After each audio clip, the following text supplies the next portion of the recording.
But I met Mike Osceola at the Chalet Suzanne. He was a patron for a long time with his husband Brian for 25 years. And when it was closing, he was there for the closing.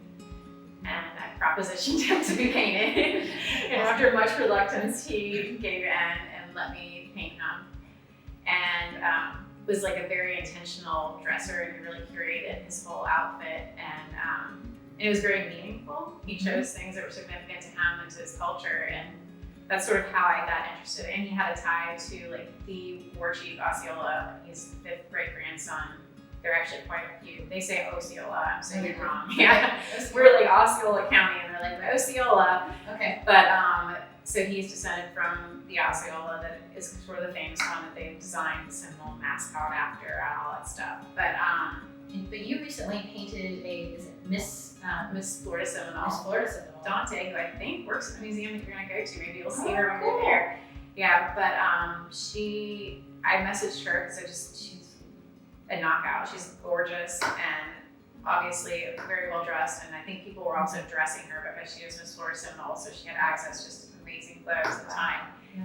And I messaged her and said, I painted Mike Osceola, I painted his mom, I'm not a creepy white person who's trying to take advantage of you. I don't sell paintings of Seminole people or anything, but I really like to paint you, you'd be such a good subject. And she said yes, and I was like, what? Yeah. She actually said yes. Oh, wow. But I think she had an art history background, and so it wasn't weird to her at all. Yeah. So did you go down? So I went down and met up with her and took her photos and everything, and it was almost too easy. Wow. Okay. But so in that case, in some scenarios, will you photograph the person, have them sit, photograph, and then paint later? typically I photograph them because most people are just not up for sitting for hours on end. Right. And it's a lot of work. Like if you're my family member and we're on vacation, there's a chance I might try and get you to do it if I think you'll be still enough for long enough. Right. But I think the average person that's getting a portrait done is just not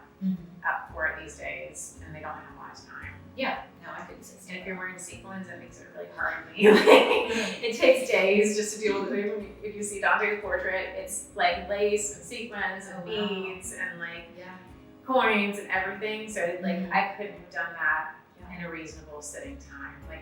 Even multiple sittings, it just would have been overload. So. Especially when you know that there's symbolism behind. And you want to get it right. Yeah. She put the effort into choosing these things to represent herself, and I need to make sure I get it right and not just kind of whatever I think it is. So when I do those sort of things, it's you don't want to just make it up or do a junky job. Yeah. So, and plus, I did her portrait outdoors, and she can't stand there for 3 hours next to the pond or whatever. And the light would keep changing. Yeah, it was very quickly, and it's just too many things going on, people going by, that it just doesn't work out unless you can really get that isolated time. So.